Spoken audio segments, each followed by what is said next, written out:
जनसङ्ख्या वृद्धि दर धेरै भएको देशमध्ये नेपाल पनि एक हो। विक्रम सम्वत 2068 जनगणना अनुसार नेपालमा प्रति वर्ष 1.35% दरले जनसङ्ख्याको वृद्धि भइरहेको छ। अशिक्षा, अभाव, जनचेतनाको कमीका कारण वर्षेनी नेपालमा जनसङ्ख्याको तीव्र वृद्धि भइरहेको छ। नेपालको भौगोलिक बनोट र जनसङ्ख्या वृद्धिको चापसँगै पछिल्लो समयमा आधुनिक डिजाइनका आरामदायी घर निर्माण कार्य निकै नै बढिरहेको छ। सुरक्षित वासस्थान मानिसको पहिलो आवश्यकता हो। यही आवश्यकताको परिपूर्तिका लागि समय र ठाउँ अनुसार विभिन्न किसिमका घर तथा भवनहरूको निर्माण हुँदै आएको छ। घर निर्माणका लागि माटो, बालुवा, सिमेन्ट, काठ जस्ता वस्तुहरू कच्चा पदार्थका रूपमा प्रयोग हुँदै आएका छन्।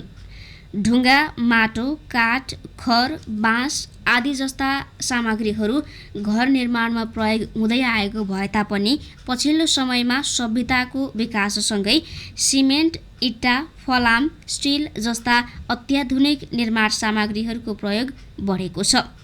यस्ता निर्माण सामग्रीहरू उत्पादन गर्न धेरै ऊर्जा खपत हुने गर्दछ।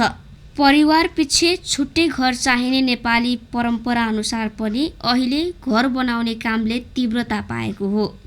जनसङ्ख्याको वृद्धिसँगै आधुनिक घर तथा भवन निर्माण गर्ने होडबाजीले गर्दा यस्ता अति आवश्यकीय निर्माण सामग्रीहरूको दिन प्रतिदिन माग बढ्दै गएको छ। निर्माण सामग्रीको बढ्दो आपूर्तिका लागि प्राकृतिक स्रोत साधनको विनाश हुँदै गएको छ। यसरी निर्माण क्षेत्रमा भएको वृद्धि र निर्माण सामग्रीहरूको अव्यवस्थित आपूर्तिका कारण वातावरणीय सन्तुलनमा नकारात्मक असर परेको छ।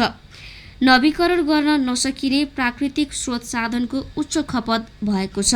त्यसो त उत्पादन कार्यमा पनि अत्याधिक ऊर्जा खपत भएको छ, जसका कारण वातावरण प्रदूषण बढेर गएको छ। वातावरण मैत्री प्रविधि प्रयोग नभएका कारण निर्माण सामग्री उत्पादन गर्दा अत्याधिक कार्बन डाइअक्साइडको उत्सर्जन भई वातावरण प्रदूषण भइरहेको छ।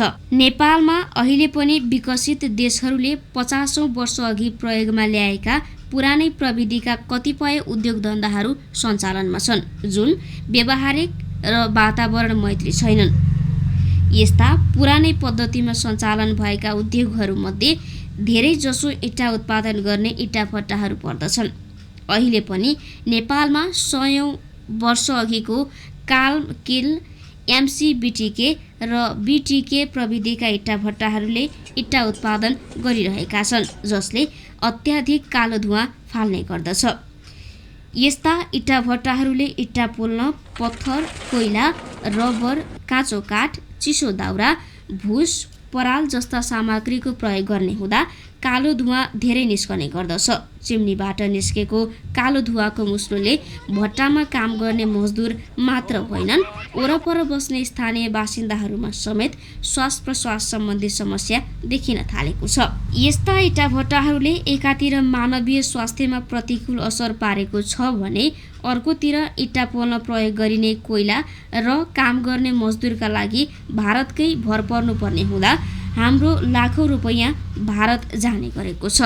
एकातिर स्थानीय स्तरमा भएको वन जङ्गलको फडानीले वातावरणीय प्रदूषण बढिरहेको छ भने अर्कोतिर जलवायु परिवर्तन हुनु, तापक्रम घटबढ हुनु, हिमालहरूमा हिउँ पग्लिनु, बाढी पहिरो जानु आदि जस्ता वातावरणीय समस्याहरूलाई बेहोर्नु परेको छ।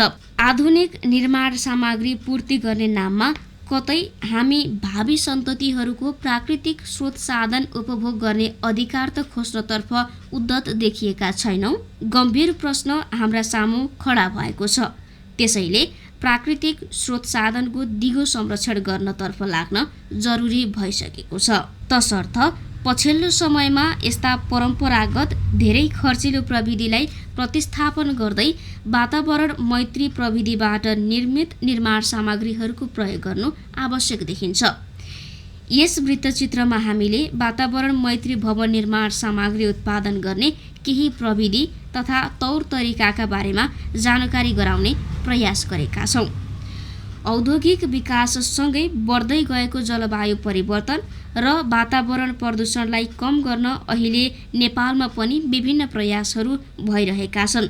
यस्तो प्रयास गर्ने संस्थामध्ये दिगो निर्माण अभ्यास परियोजना पनि एक हो, जसले वातावरण प्रदूषण न्यूनीकरण गर्ने र कम लगानीमा गुणस्तरीय निर्माण सामग्री उत्पादन गर्न सकिने विभिन्न निर्माण प्रविधिहरू नेपालमा भित्र्याएको छ। युरोपियन युनियनको आर्थिक सहयोगमा स्विज एसिया कार्यक्रम अन्तर्गत सञ्चालित यस परियोजना जर्मनी संस्था डिम्यान, नेपाल घरेलु तथा साना उद्योग महासंघ तथा स्क्याट फाउन्डेसन स्विजरल्यान्डको संयुक्त साझेदारीमा कार्यान्वयन भइरहेको छ।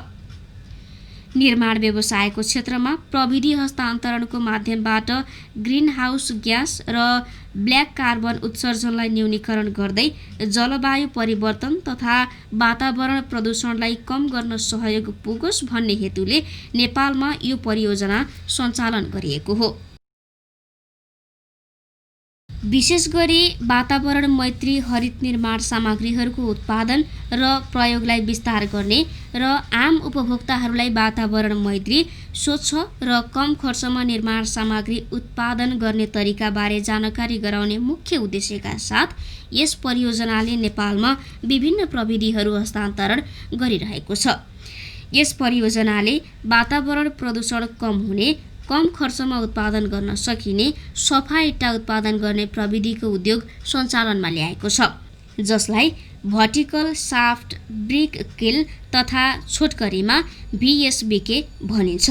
सन् 1970मा चीनबाट सुरु भएको VSBK प्रविधिलाई सन् 1995मा भारत, सन् 2001मा भियतनाम हुँदै सन् 2003मा नेपाल भित्र्याइएको हो। नेपालमा पनि यस प्रविधिको इट्टा उद्योगले सफलता पाएपछि नेपाल हुँदै अफगानिस्तान, पाकिस्तान, बङ्गलादेश र हाल साउथ अफ्रिकासम्म विस्तार भइसकेको छ।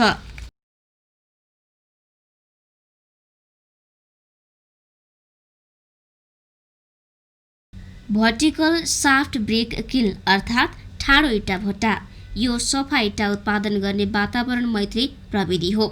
इट्टा भट्टाले गर्ने वातावरण प्रदूषणको तुलनामा यो प्रविधिबाट इट्टा उत्पादन गर्दा 90% धुलो धुवाँ कम निस्किन्छ। यस प्रविधिमा काठ दाउराको प्रयोग हुँदैन, कोइलाबाट इट्टा पोल्ने कार्य हुन्छ। परम्परागत भट्टाको तुलनामा 30% कम कोइला खपत हुने भएकोले उत्पादन लागत समेत कम पर्दछ।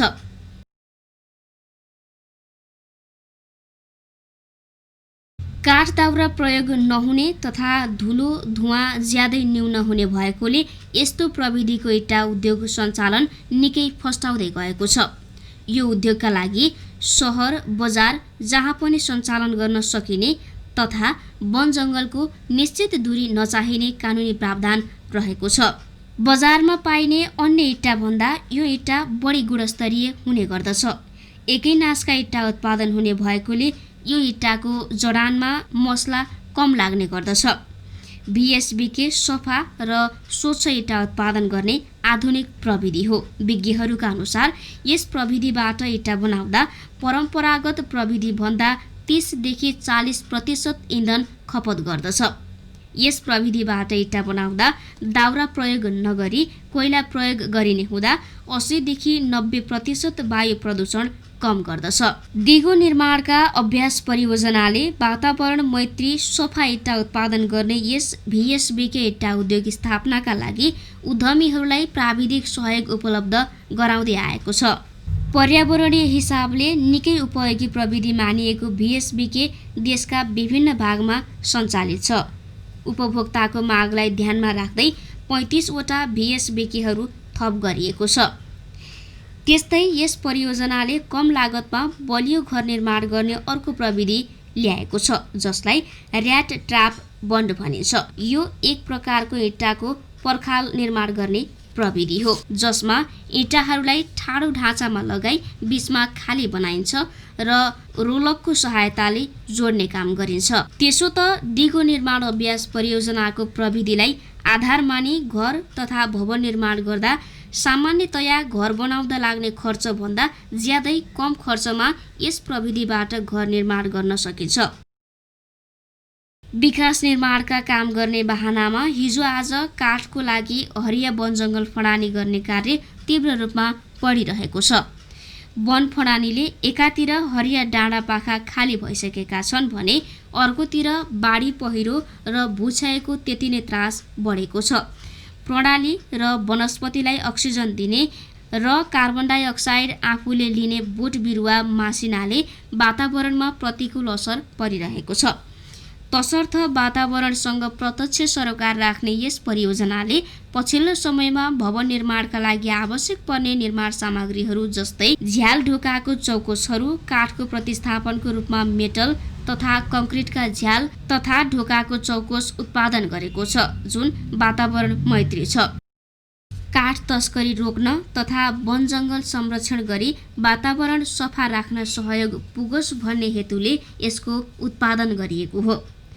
बलियो, घाम पानी र आगोले नखाने, जडान गर्न सजिलो, आवश्यकता अनुसारका नाप र आकारमा निर्माण गर्न सकिने, काठ जस्तै पसाङ्गिने र किराले नखाने, जडान गर्न सजिलो, कम समयमा नै निर्माण गर्न सकिने, तयारी अवस्थामा नै उपलब्ध हुने र काठको तुलनामा 40 देखि 50% सस्तो हुने हुँदा यो आम उपभोक्ताको लागि निकै उपयोगी छ। यस परियोजनाले कङ्क्रिट हलो ब्लक घर निर्माण गर्ने एक प्रकारको सामग्री हो, जसमा एक वा एकभन्दा बढी प्वालहरू हुन्छन्। यो भवन निर्माणमा पर्खाल बनाउन प्रयोग गरिन्छ। सहरी विकाससँगै प्रतिस्पर्धात्मक रूपमा भवन निर्माण गर्ने क्रम बढिरहेको छ। भवन निर्माणका लागि आवश्यक गिटी बिक्री वितरण गर्न व्यवस्थित रूपमा खोलेका क्रसर उद्योगहरूले वातावरण प्रदूषण गरिरहेका छन्। गिटी बनाउन जताभावी रूपमा खुलेका क्रसर उद्योगबाट निस्केको ढुङ्गाको धुलोले वातावरण त प्रदूषित बनाएको छ नै, काम गर्ने मजदुरहरूको स्वास्थ्यमा प्रतिकूल असर पनि पारिरहेको छ। क्रसर उद्योगले पारेको वातावरणीय असरलाई न्यूनीकरण गर्न यस परियोजनाले नदी तथा खोला किनारमा प्राकृतिक रूपमा पाइने साना गोलाकार ढुङ्गालाई भवन निर्माण गर्दा प्रयोग गरे धेरै राम्रो हुने दाबी गरेको छ। फुटाएको गिटी भन्दा यसको आकार बढी गोलो हुने भएकोले भवन तथा कङ्क्रिटका सामग्रीहरू निर्माण गर्दा तुलनात्मक हिसाबले सिमेन्टको खपत कम हुन्छ भने काम गर्दा सजिलो हुने भएकोले कङ्क्रिटका सामग्रीहरू निर्माणमा यस किसिमको गिटीले धेरै फाइदा पुर्याउँछ। प्राकृतिक रूपमा पाइने धुलो नहुने हुँदा यो वातावरण उपयोगी मानिएको छ। प्राकृतिक गिटीको प्रयोग गरे खोला तथा पहाडबाट चट्टान फुटाई गिटीको रूपमा प्रयोग गर्दा प्रदूषित हुने वातावरणलाई सन्तुलन गर्न सहयोग गर्दछ। त्यस्तै क्रसर उद्योगमा खपत हुने ढुवानी खर्च, मेसिनरी इन्धन तथा अन्य ऊर्जा शक्तिको खपतमा बचत हुन्छ। प्राकृतिक गोलो गिटी प्रयोग गरी संरचनाहरू बनाउँदा त्यसको भार वहन शक्ति इन्जिनियरिङ मापदण्ड अनुरूप राम्रो भएको पाइएको छ। प्राकृतिक गोलो गिटी प्राकृतिक हिसाबले नै राम्रो ग्रेडिङ भएर उपलब्ध हुने भएकोले कङ्क्रिट संरचनाहरू बलियो, टिकाउ, नचर्किने र नचोहिने हुन्छ। फुटाएको गिटी भन्दा नफुटाएको प्राकृतिक गोलो गिटीको बलियोपना शक्ति धेरै हुन्छ भने यसको प्रयोगले पानी, सिमेन्ट कम लाग्ने हुनाले कङ्क्रिट ढलान बलियो हुनुका साथै फुटाएको गिटी भन्दा सस्तो, सहजै सङ्कलन गर्न सकिने, स्थानीयहरूले सहजै रोजगार पाउने र मसला मिसाउन निकै सजिलो हुन्छ। पछिल्लो समयमा बढ्दै गएको प्रदूषण न्यूनीकरण गरी वातावरण जोगाइ राख्न दिगो निर्माण अभ्यास परियोजनाले सिप विकास, प्रविधि हस्तान्तरण र क्षमता अभिवृद्धिलाई विशेष जोड दिएको छ। परियोजनाले परम्परागत इटाभट्टा, क्रसर उद्योगबाट निस्किएको प्रदूषणले उत्पन्न गरेको समस्याका बारेमा जनचेतना फैलाउन लक्षित समुदायमा विभिन्न जनचेतनामूलक कार्यक्रमहरू गरिरहेको छ।